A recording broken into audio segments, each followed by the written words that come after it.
മണ്ണിനോടും പ്രകൃതിയോടും ഈശ്വരനോടുമുള്ള മനുഷ്യബന്ധത്തിന്റെ ആഘോഷമാണ് വിഷു. നാടെങ്ങും കാന്തി പരത്തി കൊന്നയും വാകയും ഇലഞ്ഞിയുമൊക്കെ പൂത്തുലഞ്ഞു നിൽക്കുന്ന സമയമാണിത്.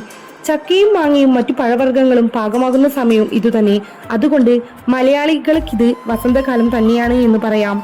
പ്രകൃതി കനിഞ്ഞരുളിയ സമൃദ്ധിക്കും സന്തോഷത്തിനും ഈശ്വരനോട് നന്ദി പ്രകടിപ്പിക്കുന്ന അവസരമാണ് വിഷു. വിഷുക്കണിയാണ് വിഷു ആഘോഷങ്ങളിലെ പ്രധാന ചടങ്ങ്. സമഗ്രമായ ഒരു ജീവിത ദർശനത്തിന്റെ ലഘുചിത്രമാണ് വിഷുക്കണി. ജീവിതം അർത്ഥപൂർണമാക്കാനുള്ള സന്ദേശമാണ് അത് നൽകുന്നത്. ജീവിതത്തിൽ വിജയം കൈവരിക്കാൻ സഹായിക്കുന്ന കുറേ നല്ല ശീലങ്ങൾ വളർത്തിയെടുക്കാൻ അത് നമുക്ക് പ്രചോദനമേകുന്നു.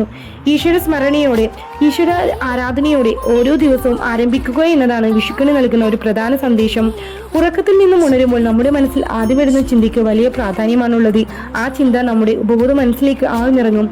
ദിവസം മുഴുവൻ അതിന്റെ സ്വാധീനമുണ്ടാകും. അതുപോലെ തന്നെ പ്രധാനമാണ് രാത്രി ഉറങ്ങുന്നതിന് തൊട്ടു മുൻപുള്ള ചിന്തയും. അതും നമ്മുടെ ഉപബോധ മനസ്സിലേക്ക്, നമ്മുടെ വ്യക്തിത്വങ്ങളിലേക്ക് ആഴ്ന്നിറങ്ങുന്ന ചിന്തയായിരിക്കും.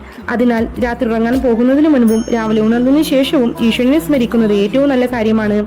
ബോധ മനസ്സിന് പിന്നിലാണ് ഉപബോധ മനസ്സ്. അതിനു പുറകിലായി സർവ്വശക്തമായ പ്രപഞ്ച മനസ്സുണ്ട്. ആ പ്രപഞ്ച മനസ്സിന്റെ അനുഗ്രഹം നമുക്ക് കിട്ടുന്നത് നമ്മുടെ നല്ല സങ്കല്പങ്ങളിലൂടെയും നമ്മുടെ നല്ല ചിന്തകളിലൂടെയും പ്രാർത്ഥനാപൂർവമായ മനസ്സിലൂടെയുമാണ്. ഈശ്വര കൃപ കൊണ്ടേ നമുക്ക് ഏതു രംഗത്തും വിജയമുണ്ടാകൂ. അതുകൊണ്ട് ഈശ്വരനെ മുൻനിർത്തിയായിരിക്കണം നമ്മുടെ ജീവിതം. വിഷുക്കണി നൽകുന്ന മറ്റൊരു സന്ദേശം ആരോഗ്യപൂർണമായ ആഹാരശീലമാണ്. ഇന്നത്തെ നമ്മുടെ തിരക്ക് പിടിച്ച ജീവിതത്തിൽ ഫാസ്റ്റ് ഫുഡും കൃത്രിമ രാസവസ്തുക്കൾ കലർന്ന പച്ചക്കറികളും ഒഴിച്ചു കൂടാനാകാത്തതായി തീർന്നിരിക്കുന്നു. നമ്മുടെ ആരോഗ്യത്തെയും കാര്യക്ഷമതയും ഇത് കുറച്ചൊന്നുമല്ല ബാധിക്കുന്നത്. നമ്മുടെ നാട്ടിൽ തന്നെ വിളയുന്ന വിഭവങ്ങൾ ഉപയോഗിച്ചുള്ള ആരോഗ്യകരമായ ആഹാരരീതി സ്വീകരിക്കാൻ വിഷുക്കണി നമ്മെ പഠിപ്പിക്കുന്നു. നമ്മുടെ ബുദ്ധിയും മനസ്സിനും ശരീരത്തിനും ഗുണം ചെയ്യുന്ന ഒരുപാട് കായ്ക്കനികളും പഴങ്ങളും വിഷുക്കണിയുടെ ഉരുളിയിൽ നമുക്ക് കാണാം. ഓണം കൊയ്ത്തുത്സവമാണെങ്കിൽ വിഷു വിത്ത് വിതയ്ക്കലിന്റെ ഉത്സവമാണ്. ഗുണമേന്മയുള്ള വിത്ത് വളർക്കോടുള്ള മണ്ണിൽ വിതച്ചാൽ 100ആയും 1000ആയും മേനി വിളവ് കിട്ടും. ഇത് മണ്ണിന്റെ കാര്യത്തിൽ മാത്രമല്ല, മനുഷ്യ മനസ്സിന്റെ കാര്യത്തിലും സത്യമാണ്.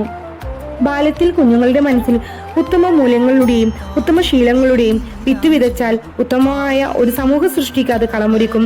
ഒരു വ്യക്തി നന്നായാൽ അയാളുമായി ബന്ധപ്പെടുന്നവരെയും അത് സ്വാധീനിക്കും. ക്രമേണ അത് സമൂഹമാകെ പടരും.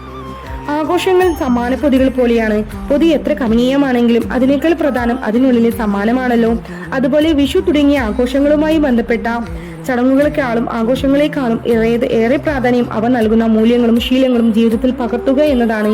ഈശ്വരനുമായും പ്രകൃതിയുമായും മനുഷ്യ സമൂഹവുമായും നമുക്ക് കൂടുതൽ ആഴത്തിലുള്ള ബന്ധം പുലർത്താൻ വിഷു പ്രചോദനമാകട്ടെ.